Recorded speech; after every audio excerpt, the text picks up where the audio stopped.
Lilo and Stitch, book of the film. It all began on planet Turo.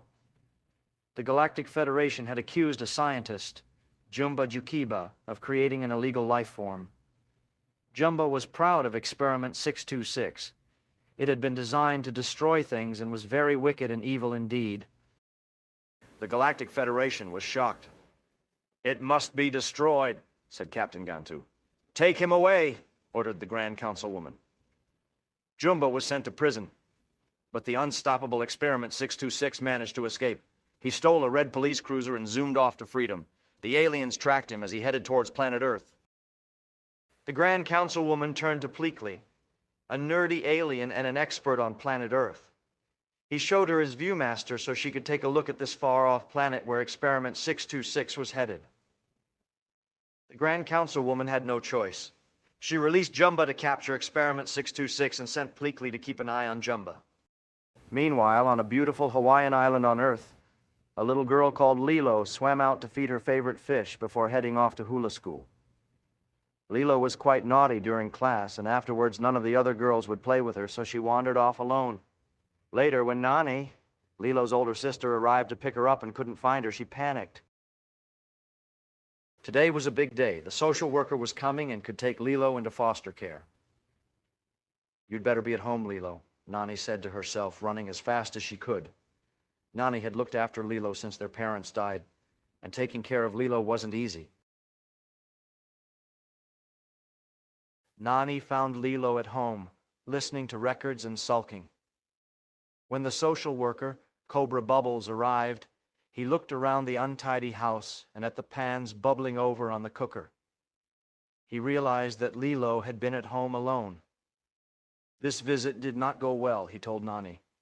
"You have 3 days to change my mind." Nani was cross with Lilo for not waiting at hula school, and they quarreled. That night, Nani heard her sister wishing for a friend of her own. Maybe a pet would help, thought Nani. Meanwhile, where was Experiment 626? Soon after crash landing on Earth, he was hit by a truck. Being indestructible, he survived and was taken to an animal rescue center. Jumba and Pleakley, who had followed Stitch to Earth, hung around outside, watching and waiting. And there Lilo found him. He gave her a big hug. She could be his ticket out of here, and Lilo fell in love with him. "His name is Stitch," she said. Nani wasn't happy, but she gave in. As they left, Jumba took aim with a plasma cannon. Nasty Stitch used Lilo as a shield.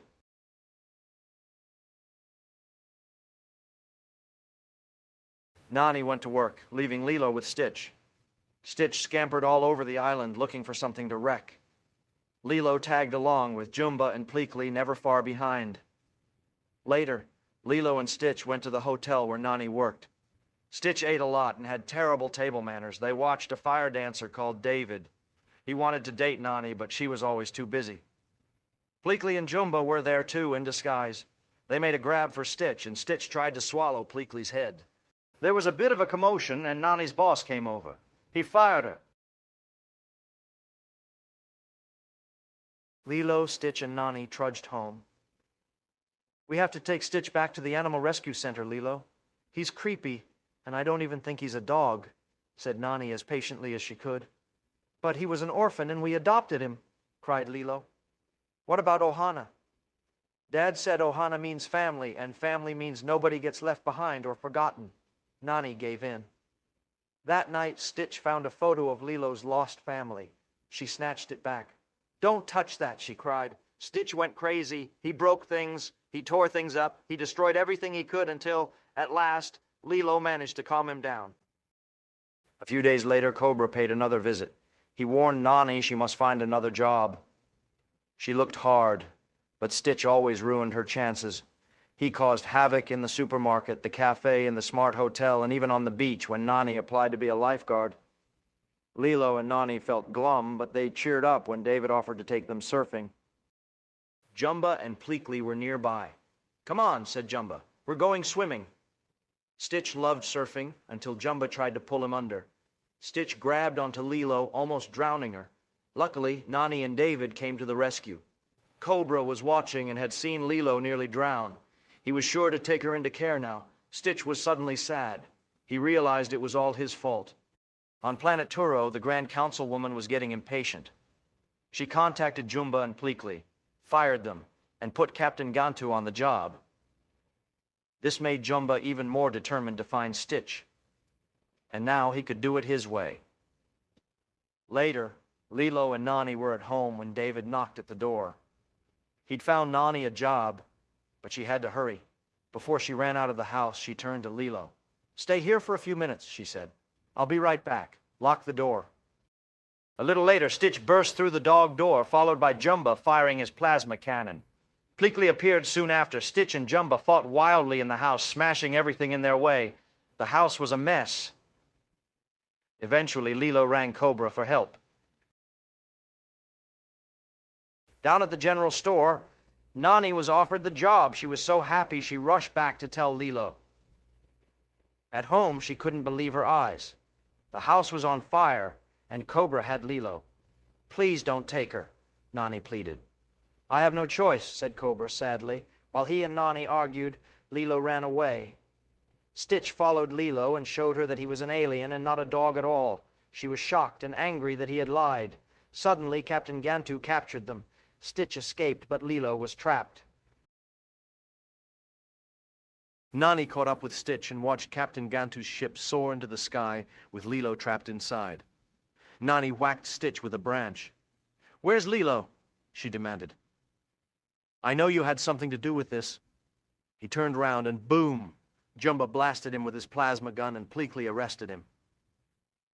After Pleakley reported into the Grand Councilwoman, Stitch looked at Jumba. "Help us find Lilo," he pleaded in their own language. And to his own surprise and Pleakley's, Jumba agreed to help. They all, including Nani, climbed into Jumba and Pleakley's big red spacecraft and chased after Lilo. Gantu fired at them, but the red ship followed until eventually they rescued Lilo. Jumba crash-landed into the sea, but David was surfing nearby and gave them a ride to the shore. Lilo, Nani, and David were very surprised to see aliens on the beach, including the Grand Councilwoman. "Take Experiment 626 to my ship," she said. "Leave him alone," pleaded Lilo. "This is my family," said Stitch. "I found it all on my own. It's little and broken, but it's still good." "I paid $2 for him. I own him," Lilo cried. "If you take him, you're stealing." The Grand Councilwoman believed strongly in rules. She decided to let him stay. The aliens went home, leaving Jumba and Pleakley behind. They, along with Cobra and David, helped to rebuild Lilo and Nani's home. Lilo was happy. She had a family again.